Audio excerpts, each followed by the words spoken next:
Hello guys, आप देख सकते हो कि आज हम ये क्वेश्चन सॉल्व करने वाले हैं।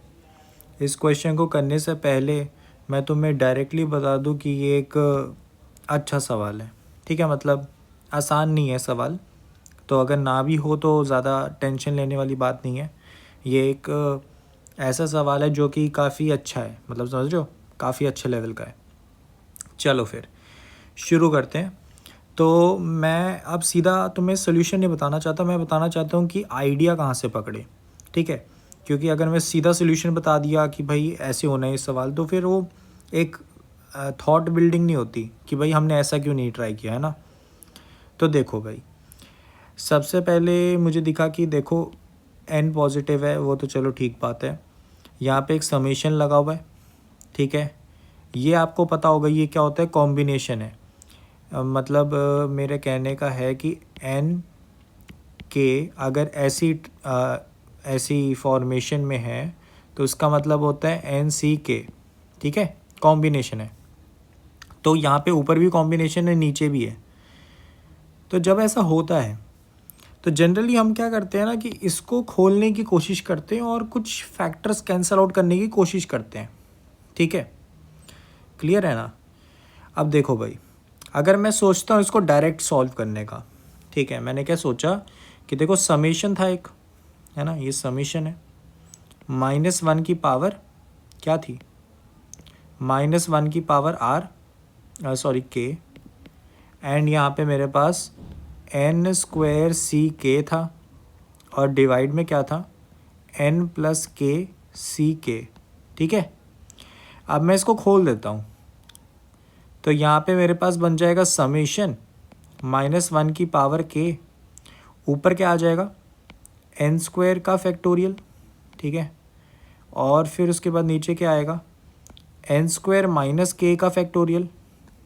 ठीक है, साथ में आ जाएगा के का फैक्टोरियल। इसके डिवाइड में क्या आएगा, एन प्लस के का फैक्टोरियल। ठीक है, एंड क्या आ जाएगा, के का फैक्टोरियल एंड एन का फैक्टोरियल। ठीक है, सिंपल।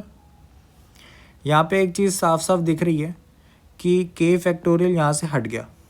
ठीक है, अब मैं अगर इसको सिंप्लीफाई करूँ, ठीक है, कि तुम्हें बिल्कुल सिंपल तरीके से दिखाऊं, तो ये बना समेशन -1 की पावर के, यहाँ पे आ गया एन स्क्वायर फैक्टोरियल। ठीक है, एन फैक्टोरियल डिवाइड में क्या आ गया, डिवाइड में आ गया एन स्क्वायर माइनस के का फैक्टोरियल और एन प्लस के का फैक्टोरियल। ठीक है, इतना क्लियर है। अब ध्यान से एक चीज़ सुन लो, मेरा यहाँ पे मोटिव इसको खोलने का क्या था, पहले ये तो बताओ कि भाई ये हमने ऐसे खोल दिया, इसका मोटिव ये था कि भाई अब मैं ये कोशिश करूँगा कि इसमें जितने भी के की चीज़ें हैं, ठीक है, जिसमें के इन्वॉल्व है, वो इकट्ठे एक कॉम्बिनेशन बन जाए। अब जैसे ये बना है, ठीक है, सिंप्लीफाई करके, तो मैं चाहूँगा कि ये दोनों ना एक ही कॉम्बिनेशन का पार्ट बन जाए। समझ रहे हो। तो आपको देखते ही पता लग गया होगा कि कौन सा फैक्टर यहाँ पे मल्टीप्लाई करना है। फैक्टर क्या होगा, फैक्टर होगा इन दोनों का समेशन। ठीक है, एन स्क्वायर माइनस के प्लस एन प्लस के हट गया, तो यहाँ पे आपको दिखा कि एन स्क्वायर प्लस एन से आपको मल्टीप्लाई डिवाइड करना है इनके फैक्टोरियल से। ठीक है, बहुत स्टैंडर्ड प्रैक्टिस है। तो इससे फ़ायदा क्या होगा, फ़ायदा ये हुआ कि ये चीज़ और ये चीज़ मिलके एक कॉम्बिनेशन बन गए। ठीक है, अब तुम्हारे पास क्या आ गया, तुम्हारे पास आ गया कि देखो समेशन है के पे लगा हुआ है, -1 की पावर के है, ऊपर तुम्हें मिल गया एन स्क्वायर। ठीक है, N square plus N C N. ठीक है, ये कॉम्बिनेशन तुम्हें मिल गया, सॉरी ये नहीं आएगा, ये आएगा एन प्लस के। ठीक है, ये तुम्हें मिल गया। तुम्हारा जो के है वो 1 से एन स्क्वायर तक जा रहा था मेरे हिसाब से, 0 से। ठीक है, तो 0 से एन स्क्वायर तक जा रहा है। तो ये तुम्हारे पास आया और डिवाइड में क्या बन जाएगा, डिवाइड में भी ना ये ग्रुप हो जाएंगे, ये और ये ग्रुप हो जाएंगे। तो ये तुम्हारे पास बन जाएगा N square plus N C N, ठीक है। और ये तो बाहर भी निकल जाएगा, यहाँ बाहर निकल जाएगा, ठीक है। तो इसको बाहर निकाल लो, तो तुम्हारे पास कुछ ऐसा बन गया, ठीक है, N square plus N C N, ठीक है। तो ये एक स्टैंडर्ड तरीका था इस क्वेश्चन को सिंप्लीफाई करने का। बट अब एक दिक्कत क्या है कि तुम इस क्वेश्चन को अब फर्दर सॉल्व कैसे करोगे, ये दिक्कत है। क्योंकि देखो समीशन इतना आसान नहीं है, समीशन 0 से एन स्क्वायर तक जा रहा है, ठीक है, एन स्क्वायर तक जा रहा है। और यहाँ पे बात ये है कि यहाँ पर ये जो टोटल है ये एन स्क्वायर नहीं है, समझ रहे हो, एन स्क्वायर प्लस एन नहीं है, ठीक है। यही इसमें एक तुम कह सकते हो थोड़ा डिफरेंट सा पार्ट आ जाता है, ठीक है, क्लियर है। तो तुम यहाँ पे ऑब्जर्व कर सकते हो कि के की वैल्यू जब 0 होती है तो ये सीरीज़ कहाँ से स्टार्ट हो रही है, N square plus N C N से, ठीक है। और फिर जो आगे की टर्म्स निकलेंगी उसमें ये एन की वैल्यू बढ़ती जाएगी। लेकिन उससे पिछली वाली वैल्यूज़ का क्या, उन वैल्यूज़ को कौन देखेगा बताओ। तो उसमें तुम्हारे पास दिमाग में आ सकता है, अरे एक प्रॉपर्टी थी ना कि एन सी आर बराबर होता है N C N minus R के, क्या वो नहीं करके देख सकते। वो अगर तुम करते हो तो ये क्या बन जाएगा, N square plus N C N square minus K, ठीक है, ये बन जाएगा। तो उसमें अगर तुम के को 0 से एन स्क्वायर डालते हो तो क्या होगा, जब तुमने 0 डाला तो वो एन स्क्वायर तक पहुंचा हुआ है ना, और जब तुमने के को के को एन स्क्वायर डाल दिया तो ये 0 बन गया। तो तुम्हारे पास फिर सीरीज़ आएगी कि N square plus N C 0 से लेकर कहाँ तक आएगी, N square plus N C N square तक, ये एक सीरीज़ आएगी। और पिछले तुम्हें क्या सीरीज़ मिली थी, N square plus N C N से लेकर कहाँ तक मिली थी तुम्हें, N square plus N C N square plus N तक, ठीक है। तो मुझे ये बताओ इसमें ओवरलैपिंग हो सकती है ना, क्योंकि देखो ये जो नंबर है, ठीक है, इसमें एन स्क्वायर जो है सरपास कर चुका है एन को मोस्ट प्रॉब्ली, क्योंकि एन जो है पॉजिटिव नंबर था, एन को अगर 1 ना माने तो प्रॉबेबली यहाँ पर एक ओवरलैपिंग एग्जिस्ट करती है दोनों सीरीज़ में कुछ टर्म्स की। एंड वो हम डिटरमाइन कैसे करेंगे बताओ, यहाँ पे एन है, यहाँ पे एन स्क्वायर है, आप बता दो कैसे बताओगे। बताने के लिए कुछ इतना है ही नहीं, है ना, समझ रहे हो, ठीक है कि नहीं। तो यहाँ पे यही दिक्कत स्ट्रक करेगी तुम्हें। और ऊपर से अभी तो मैंने -1 की पावर के तो मैंने अभी लिया भी नहीं है इन सीरीज़ में, वो और थोड़ा अजीब सा बनाएगा सीरीज़ को। तो इसको सॉल्व करना मेरे हिसाब से तो कुछ कॉम्प्लिकेटेड है, ठीक है। अगर आप लोगों को कोई तरीका मिलता है इसको सॉल्व करने का जो कि जेईई एडवांस से रेलेवेंट है तो मुझे भी शेयर करना, मुझे भी कुछ नई नॉलेज मिलेगी। बट मेरे हिसाब से फ़िलहाल इस सीरीज़ पे मुझे कोई आइडिया नहीं है कि इसको कैसे सॉल्व करना है, ठीक है। तो ये तो कुछ एक बिल्कुल ही स्टैंडर्ड मेथड हो गया जो देख के लगता है कि हो सकता है इससे सॉल्व हो जाए सवाल, बट इससे सॉल्व नहीं हो रहा, ठीक है। तो अब सोल्यूशन कैसे है इसका, तो इसका सोल्यूशन थोड़ा सा टेढ़ा है, ठीक है, तभी मैंने इसको स्टार्टिंग में ही हार्ड कह दिया था। तो शुरुआत कैसे होती है इसके क्वेश्चन के सोल्यूशन की, सोल्यूशन की शुरुआत होती है कि जब भी, ठीक है, यहाँ पे आइडिया क्या पकड़ना होता है कि मतलब कि जब भी तुम्हें किसी समेशन में, ठीक है, आइडिया क्या है, जब भी तुम्हें किसी समेशन में नीचे कॉम्बिनेटोरिक्स दिख जाए, ठीक है, नीचे तुम्हें कॉम्बिनेशन दिख जाए तो इसको तुम सब्स्टिट्यूट कर सकते हो। समझ आया, अगर नहीं आया मैं फिर से रिपीट करता हूँ, किसी भी समेशन में, ठीक है, तुम्हें अगर नीचे दिख जाए कॉम्बिनेशन तो तुम उसे सब्स्टिट्यूट कर सकते हो। पर क्या सब्स्टिट्यूट करोगे, अब यहाँ पे ये एक नॉन ट्रेडिशनल पाथ आया कि देखो मैंने ना एक क्वेश्चन सॉल्व करवाया था बीटा फंक्शन का। बीटा फंक्शन क्या होता है, 0 से 1 x की पावर m या n लगा लो, ठीक है, 1 माइनस एक्स की पावर m dx। इसका जो आंसर आता है वो आता है m factorial n factorial divided by m plus n plus 1 factorial. इसको मैं थोड़ा सा चेंज करने की कोशिश करूं तो यहाँ पे मैं कह सकता हूँ कि ये एक्चुअली में क्या है, 1 divided by m plus n plus 1 और उसके साथ मल्टीप्लाई में है m प्लस n सी m, ठीक है।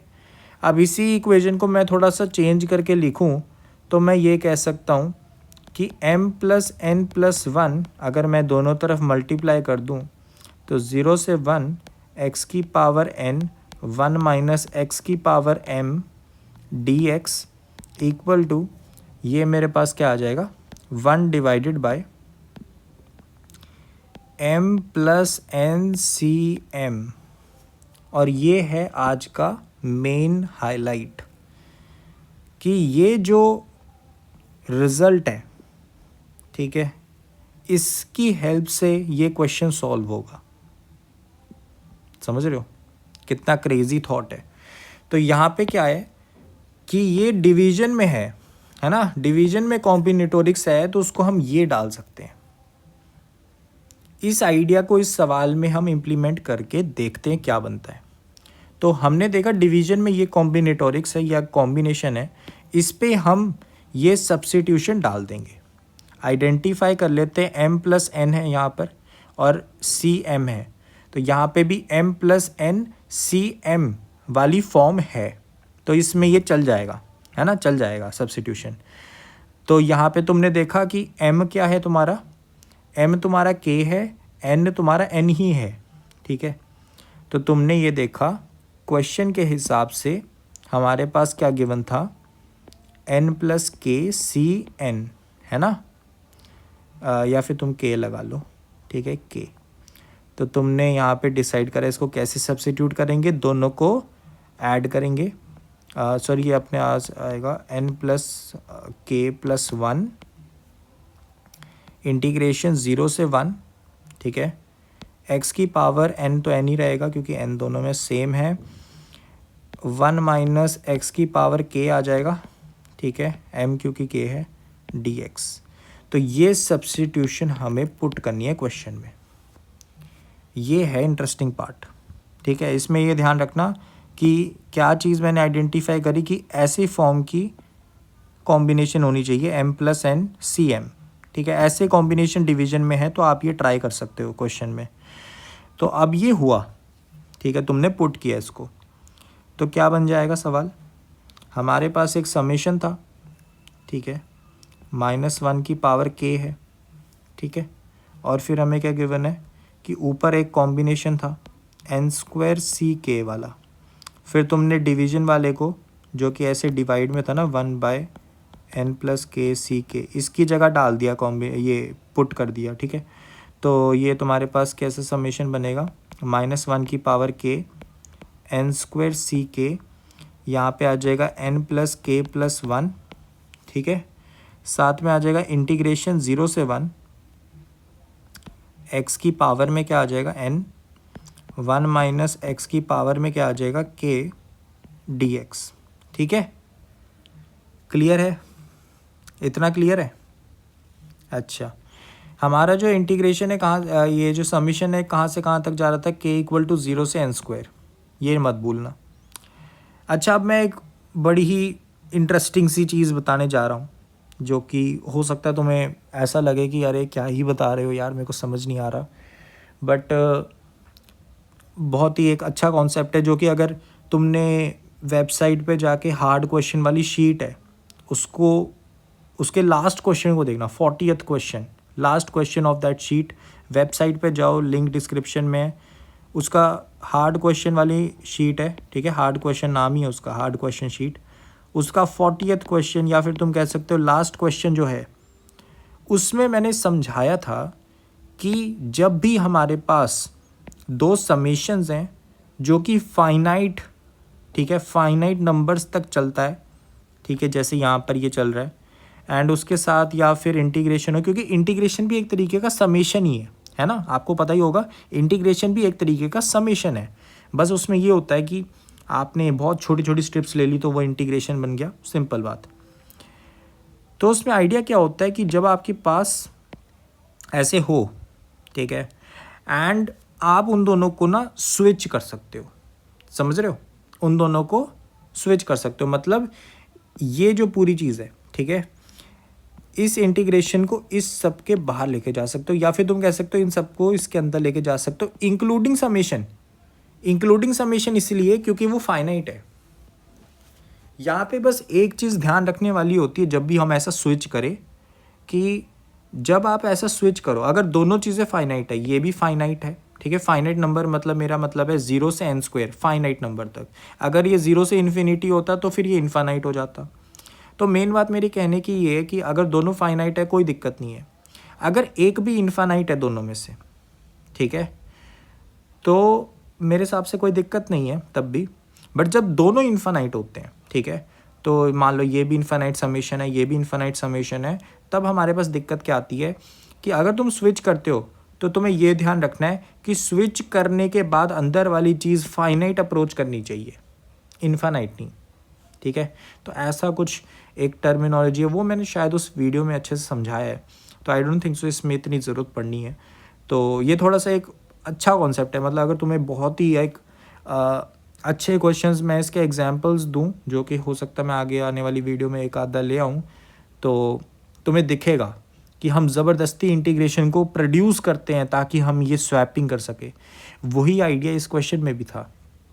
तो यहाँ पे मुझे क्या देखने को मिला कि भाई ये फाइनाइट है तो कोई दिक्कत नहीं होगी स्वैप करने में, ठीक है। और मेन आइडिया ये होता है स्वैप का कि अंदर वाली चीज़ फाइनाइट अप्रोच करनी चाहिए, बाकी कोई दिक्कत नहीं है, ठीक है।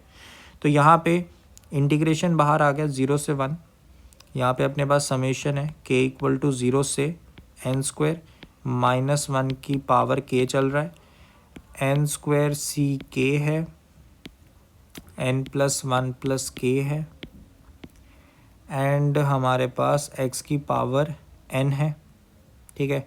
x की पावर n बाहर निकल जाएगा, तुम देख रहे हो, x की पावर n इस समेशन के बाहर निकल सकता है क्योंकि k पे लग रहा है समेशन, समझ रहे हो, ठीक है।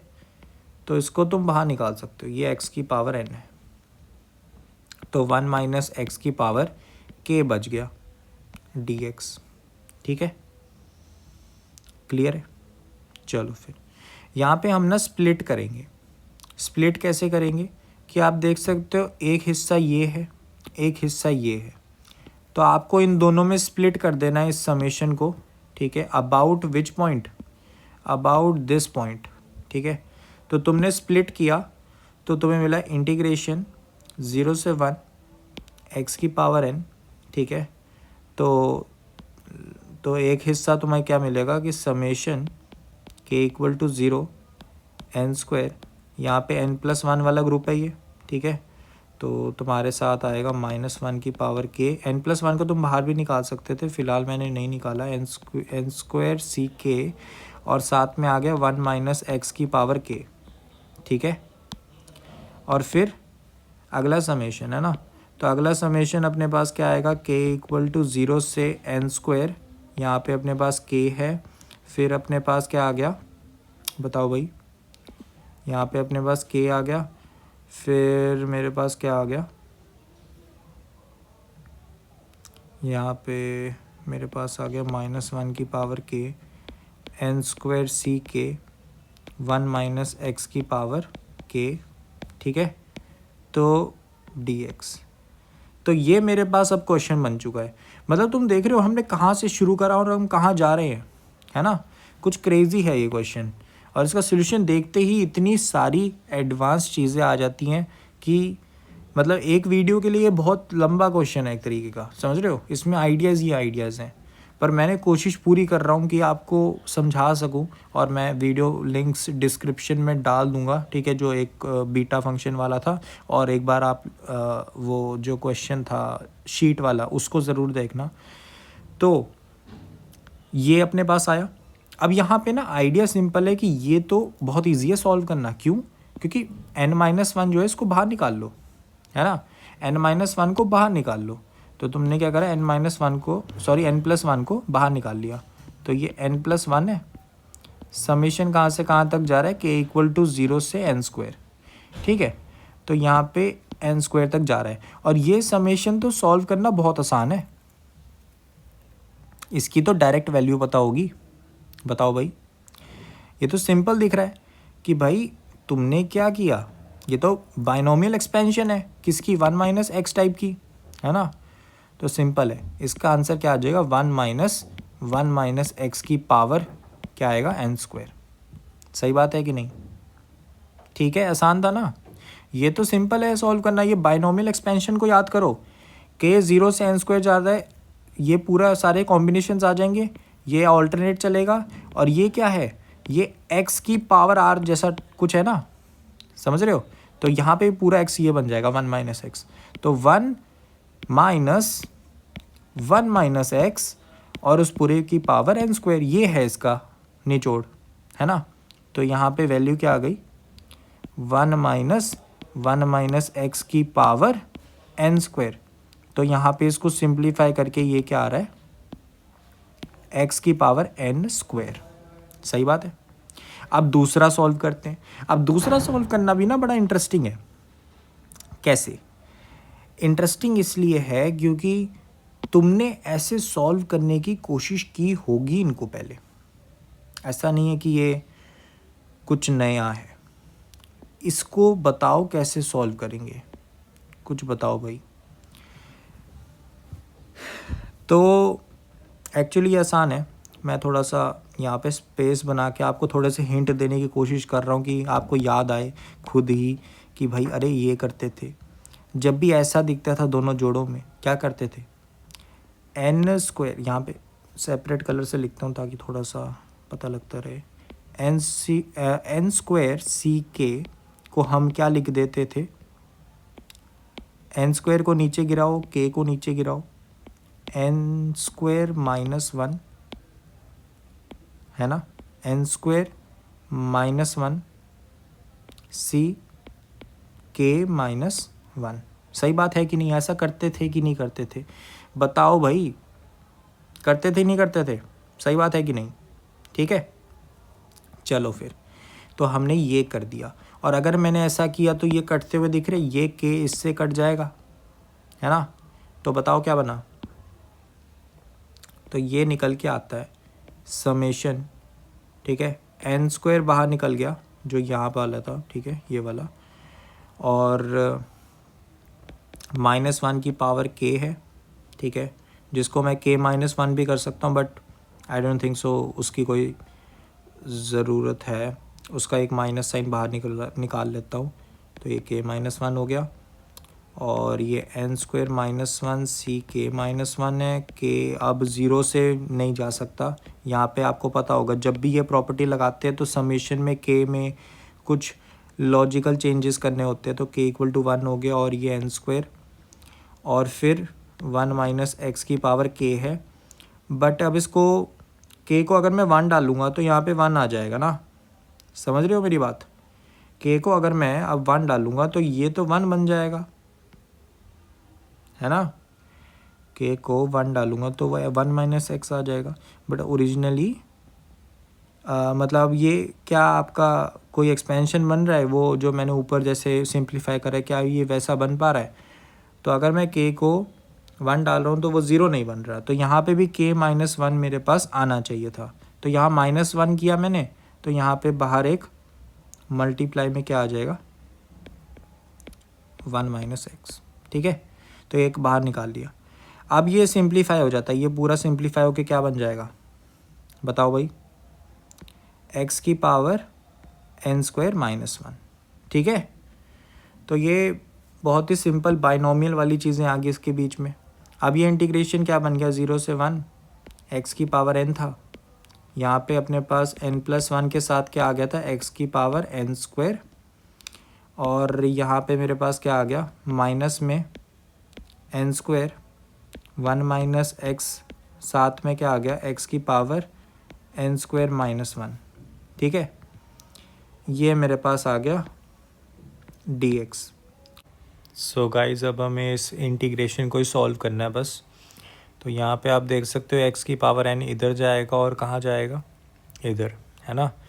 तो आपके पास ये इंटीग्रेशन बन रहा है n+1 एक्स की पावर में N square plus N minus यहाँ पे बन जाएगा एन स्क्वायर एक्स की power N square plus N minus 1 plus में आ जाएगा एन स्क्वायर एक्स की power N square plus N. ठीक है, तो आप देख सकते हो ये दोनों भी ऐड हो जाएंगे। तो बेसिकली इंटीग्रेशन क्या है, 0 से 1 n plus 1 plus N square, साथ में है एक्स की power N square plus N, minus में है एन स्क्वायर इंटू एक्स की power N square plus N plus minus 1 और इसका dx। तो इसको इंटीग्रेट कर लेते हैं। तो ये तो चलो कांस्टेंट है, इसकी इंटीग्रेशन होगी एक्स की power N square plus N plus 1 divided by N square plus N plus 1, साथ में मल्टीप्लाई में यही चीज़ थी, तो ये फैक्टर कैंसिल आउट हो जाएंगे, है ना। तो तुम जैसा कि देख सकते हो ये दोनों कैंसिल आउट है और यहाँ पे वैल्यू डल जाएगी 0 से 1। माइनस में क्या आएगा, एन स्क्वायर एक्स की पावर में N square plus N divided by N square plus N. ठीक है, यहाँ पे वैल्यू क्या डल जाएगी 0 से 1। तो यहाँ पे तुम्हें दिख रहा है कि इसकी आउटपुट क्या निकल के आ रही है 1 और इसकी आउटपुट क्या निकल के आएगी N square divided by N square plus N minus. तो इसको सिंप्लीफाई करते तो क्या आ जाएगा, N divided by N square plus N. ठीक है, तो ये तुम्हें सिंप्लीफाई करके 1 डिवाइडेड बाय एन प्लस 1 दे रहा है। So this is a correct answer. तो अब इस पे तुम वैल्यू डालते हो, जैसे कि तुम्हें मैंने क्वेश्चन में दिया था कि ये एक फंक्शन है ना, एफ ऑफ एन इसके बराबर है, तो ये पूरा निकल के क्या आ गया 1 बाय एन प्लस 1। तो एफ ऑफ 2026 का आंसर क्या होगा 1 बाय 2027। तो this is the correct answer. तो ये सवाल जो था बहुत ही ज़्यादा बढ़िया लगा मुझे। तो इसका जो करेक्ट आंसर है क्या निकलेगा कि एफ ऑफ 2026 जो है उसकी वैल्यू क्या निकल के आ गई 1 बाय 2027। तो this is the correct answer. तो यहाँ पे ये जो क्वेश्चन है, ठीक है, बेसिकली बहुत ज़्यादा बढ़िया है। इसमें बेसिकली तुम कह सकते हो 3 क्वेश्चंस का मिक्सचर है। पहला तो ये हो गया, ठीक है, जो कि तुम्हें मैं लिंक दे दूंगा डिस्क्रिप्शन में। दूसरा अपने पास है ये जो हमने स्वैपिंग करी है समेशंस और इंटेग्रल की, इसका जो क्वेश्चन आप शीट में देख सकते हो, लिंक डिस्क्रिप्शन में होगा वेबसाइट का। हार्ड क्वेश्चन शीट नाम है उसका। तो उसमें लास्ट क्वेश्चन आई थिंक इस के रिलेटेड है एंड यहाँ पे बाइनोमियल थ्योरम की चीज़ें यूज़ हो रही हैं।